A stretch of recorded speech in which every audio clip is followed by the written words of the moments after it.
So, ayan. Ito yung pagkain ng aking madam at baba. Diet food for Ramadan. So, ito yung kay mami. Ito yung kay baba.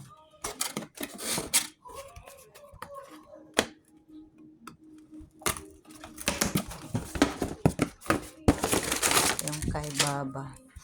So, kay baba, ang futur niya is fish sa riyada.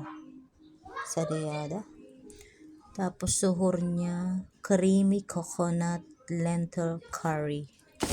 Siyempre, may soup, may salad, may sweet. Of course, may tamar. Kay Morena naman sa aking madam is, ayan, may salata din siya. Yung futur niya is mujara. Where is yung dinner niya is suhor niya, ito falafel. Siyempre may shorba, may sweet din. So, siyempre ang ating